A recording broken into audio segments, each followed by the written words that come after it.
is nice, the sun's out. Hello, John here, vlog 101. We're in the garden today, and I'll just get this in before the clouds start rolling in. There's some big black clouds up there. Yeah, just a general look around because it's springtime, and there's one or two things I've done, just now waiting for the weather to warm up and for things to start growing. So there's a lot promising to come through anyway, let's put it that way. We're in a position at the minute where the daffodils are just about beginning to finish. Some are later than others, and the tulips are starting to come through, but I'll show you some of the things that are happening. Okay, come on, let's go. I've had some problems with these daffodils. I mean, they're a lovely flower, look, but they've all flopped over. The stems have all... There was a lot of them actually. I cut them off and took them in because they were just falling over. This camellia's had to have some help. The buds are just about to come out, but the frost will get them. We've had some frost of late, some cold winds from the north. They're going to go soon, I hope. So that's needed a bit of looking after. Just here behind the greenhouse, it's a little bit sheltered and it catches the sun. The garden's all full of microclimates. Oh, by the way, I'm not talking with any great authority on gardening. I've just done it a long time and picked up some bits and pieces. Anyway, yeah, so there's lots of little microclimates, and here, quite sheltered, it gets the sun, and actually you can't see from the house, so it doesn't matter if there's things here which are not particularly attractive looking. So what I've done, I've put in some rhubarb, as you can see, look. There's rhubarb down here, and over here some Chinese lanterns and 6 gladioli at the back. And I'm planning on this patch here to put some asparagus. I've got 5 roots coming soon. I'm going to put some there and some over there. I had to buy 5 asparagus roots, and the reason I'm going to split them is because this section in the past got seriously flooded, and that is not good for asparagus. Look at this. This flooding doesn't happen every year, but I do get a lot of water down there, and in fact last year it killed off quite a nice rhubarb plant which I had to replace. This great massive greenery is allium. I tried to grow these for a long time, they wouldn't grow. I bought a plant for about £6, which is crazy. Now I've got hundreds of them, and there's a couple of bluebells in there as well. These little blue flowers at the bottom here, forget-me-nots, they almost grow like weeds. But they're lovely, and they reseed themselves and just pop up all over the place. Quite easy to manage, really. Over here, I've got a couple of trees in the garden. This is a twisted hazel, which is the craziest plant. I mean, look at it. It's lovely. And the birds like it anyway. And it's starting. It's had these. I presume they were flowers. These catkin type things. But now the leaves are starting to show. So another sign that spring's on its way. Great. The other tree is the cherry tree over here. Let me take you over. It's the cherry tree. All the buds are here, lovely, ready to come out. When this comes into blossom, they will of course produce the fruit, and there's plenty of them here around the top. I don't get too high. I was thinking of cutting it off at about here, but I'll leave it to go. I won't let it get much higher. You have to keep these things under control. But fortunately, there's no blossom on this yet, because if the frost gets the blossom, then we're in big trouble. But we should be okay because the blossom's not out yet.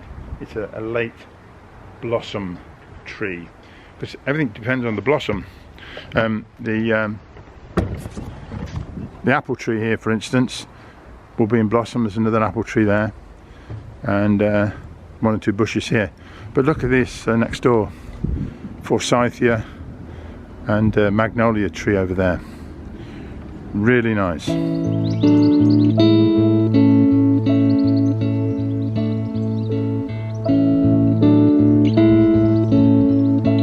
Under these cloches, which is a posh word for cover, these were quite useful. Look, there were 4 shelves out of an old fridge which I hung on to. They work very well. yeah, I've got some parsnip under there, 2 rows of beetroot, which I hope are going to be good. There's a rogue parsnip from last year still coming up. But over here I put 2 rows of poppies, and if I put my foot in the best place, somebody said, quite like this, somebody said, plants grow by inches and are killed by feet. Here we have thousands of little poppy plants, poppy seeds coming through, look. I gave the strawberries a good weeding and they're starting to show some new growth, so I'm very happy with those. The only dates I can remember in the garden usually are the strawberries should be ready in the first week in June. So it's now mid-April, early April, so yeah, a couple of months to go and they should be okay. But I did spend a bit of effort getting those weeds out. And to be honest, I think next year I'm going to even move them over into that bare patch over there. This is a great crop, strawberries. They're never cheap. They taste great out the garden. A big fat bee, lovely. On the other side of the road here, there's a gentleman, he's got... Sorry, I've just watched a blue tick go straight into this box with either some building material or some food. Let me just see if I can catch him coming out. There he goes. Where was I? Is this all happening in the garden? Yeah, there's a neighbour really, just down the road, who's got, I think, at least 2 or 3 beehives. So, and these bees will cover all this area, indeed, which is really, really good. So, yeah, I'm just going to show you these narcissi. I'm not quite sure what sort of, dare I say, daffodil they are. But they've been in here since we moved in 30 years ago. They just keep coming up at the bottom of this tree every year. And look at these tulips ready to come out. They're going to be great. It's important, I think, to set these where they are to be seen. And I can see these from, if I just whiz around there, they appear right at the bottom of the garden. So they're bright red. A bit like these over here, but these are slightly earlier. But these will look terrific. One thing I did do this year was to have a look where I need some more spring flowers, and so there I'll put some more daffodils and more tulips. The daffodil comes first, and I love those little, I think they're called jet fire, they're little tiny ones, only about this height, but they're really lovely. I'm going to put some more of those in. The trouble is you put them in the autumn, and I can't always remember in the autumn where the gaps were in the garden. So I've been around with the camera just to make one little video as a reference for where the gaps are and I ought to put things in. For instance, those which are falling over I might just take up and dispose with, although they're a nice flower for cutting. And then the tulips come on, and so we need to know where the tulips need to go. Like there's 1 or 2 here which are good, but there's other spaces where they can go in as well. So it's a matter of planning ahead from autumn through to spring. See, you've got to sort of keep on top of these things. The difficulty is trying to keep a succession of colour coming in with the flowers. I love the Rudbeckia. They're great in the late summer, and they go right through to October. So I've got some seeds. I'll show you the seeds in a minute. Quite successful. Pretty pleased with those. Absolutely not much to see here, but this nest box, and I won't get any closer. This is where it is, look. That's got a robin in it. And here he is on cue outside our dining room window. I say he, you can't in fact tell the male from the female, but I'm presuming the females sat on the eggs in the nest box and he's just come to pick up some food. They really like these dried mealworms in particular, but he's obviously feeding himself at the moment, and I suspect that he's going to pick up some food and carry it back to her on the nest. Right, he's picking things up now and not eating them, checking with air traffic control, and he's away. Followed by a female blackbird doing the same sort of trick. And they do flick the stuff around and make a mess. Most of it ends up on the floor. Need to teach them some table manners.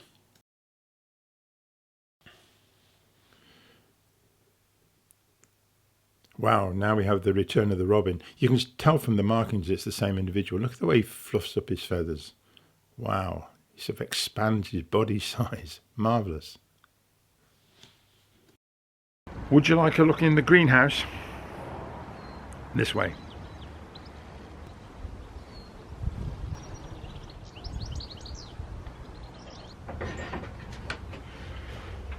Ooh, it's nice. Well, it's always nice to come into the greenhouse. It's going to be warmer, and it does work. The temperature in here now is 14 degrees Celsius, and outside I'm assured it's about 6 or 7, which isn't much at all. But the little heating mat that I spoke about last time, which is here, let me just take you on the trip down. Here we go. This is the heating mat, and it's just nicely warm. Yeah, that works really well. So these tomato plants are going away in there. What have we got back here? Petunia. Don't seem to be popping up yet. I could do some more water. Zinnia back here. Sweet peas over there and here. And this is not quite going yet. Rudbeckia, I really want those to get going. But they're reasonably warm in here. Underneath here, coleus here. And back here we've got some cosmos. And under here, more tomatoes, a big fat one. That's tomato. No seeds come up yet. So this chap over here needs a bit more watering. So I'm just going to get, as I pointed out before, this pipe is fed from this tank out here, this bin, and the water comes along here off the roof and then into the tank. Why do I keep talking about a tank? It's a water butt. And then I know the level because as I bring this down, the water will issue from this pipe.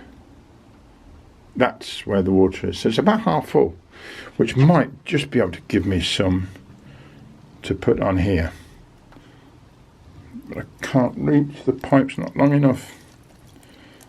So I'm going to have to pick it up.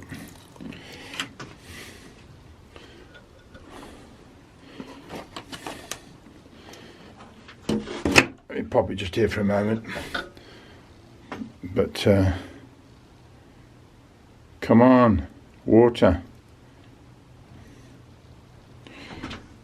Here it comes.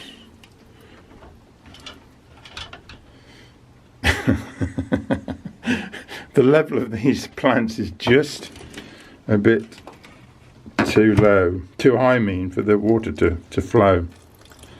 But it's just about working, look.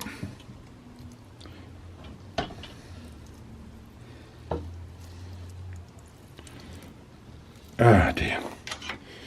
Right, just put that back on there. That will stop flowing now.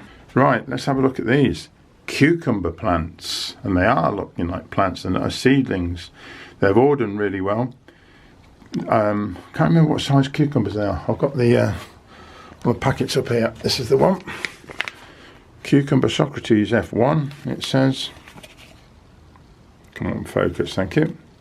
Yeah, they look like mini ones. They're good, those. They're quite sweet and get a lot of them. So looking forward to these. I'll plant them out again over probably this side and this side, and then string them up along there. Yeah, cucumbers, lovely. I have put some other things in here. Begonias in there. These are Calla, 3 of them, and a couple of begonias back there. As I said before, I love these terracotta pots. Really, really nice. Would have nothing else. The poppies, of course, will produce these sort of heads, which are beautiful. And I'm just fascinated with the thousands of tiniest seeds. Each one which will produce a full plant with the poppy on, and the poppies are big and red and blousy. They're beautiful plants. I really like them. Interestingly, I think 10-15 years ago you didn't see so many poppies being grown, and now they're in the fields, and when I had an allotment they were all over the allotment, and they've come up, as you can see, really successfully over there. So I'm pleased that they've come up, and I'm looking forward to them maturing and producing both the flowers, and they produce a flower which lasts for about 2 days, but then the one plant will produce another one will open up. They sort of flop down, and then they open up as a flower for about 2 days, disappear, end up with these beautiful seed heads, then the next flower comes up. So, and you can get quite a range of colours and types of as well. So I'm fairly sure I bought some extra seeds as well. If you don't buy extra seeds, you just get more of the same sort, which is okay, but it's sometimes nice to get some different ones as well.